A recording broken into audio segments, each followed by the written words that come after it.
morning. Today we're going to make some granola. Really easy recipe. In fact, I'm going to make my recipe up today. I basically put whatever I've got in the cupboard in my granola. Sometimes it's just a really nutty blend.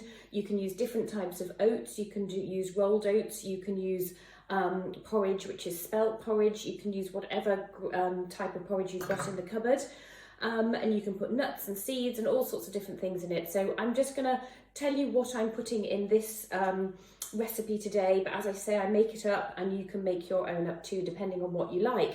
So I'm going to put 5 cups of oats into my bowl. And again, it can be really approximate. You don't have to be particularly accurate with this. So 3, 4, 4.5, because I haven't got 5, so 4.5 cups of oats. And then in here I've just got 200 grams of pecans, 200 grams of mixed seeds, 400 grams of figs and 200 grams of almonds. So I'm going to put all of that into the mixture as well. So the reason I do that is because the nuts have, as we know, lots of protein and lots of fibre. The figs are full of health benefits. They're full of potassium, magnesium, calcium, and they're really high in fibre. So figs are actually really good for us. And I'm going to then stir that all up in my bowl. You can see that I'm making quite a large amount of granola here today, but it lasts forever in an airtight container or a nice big Kilner jar. So that's really nice. So once you've done that, you then just stir in the oil. So I've got here some half a cup of melted coconut oil.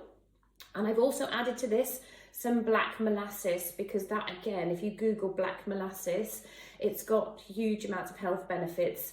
It's got iron, calcium, magnesium, and it's even got one of the B vitamins in it, which is vitamin B6. So you stir that in as well. And that just kind of binds it all together. And then once you've done that, you just basically pop it on your baking tray and you bake it in the oven for about sort of 8 minutes. And then you open the oven and turn it over and bake it again for another 5 minutes, say, on a temperature of 180.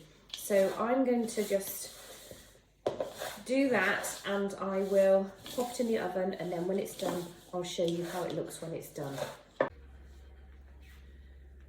So this is it halfway through the baking. What I mean to do is to say is when you take it out halfway through, just give it a little stir, turn it over, and then pop it back in the oven for another 5 minutes or so. So that's all you just need to do, is just give it a little stir, turn it over, and then pop it back in the oven for another 5 minutes. So I would say that's pretty much done now. It kind of goes a nice goldeny colour when it's cooked, but it is also quite easy to burn it. So keep an eye on it, keep looking in the oven. It doesn't matter if you open the oven door, and when it's cooled, we'll put it in a nice Kilner jar to keep it fresh. Here is the finished product. I've got half of the mixture that you've just made in this Kilner jar, and I keep it in a Kilner jar. It keeps it really nice and fresh. It's perfect for breakfast, before bedtime snack, or after a heavy workout.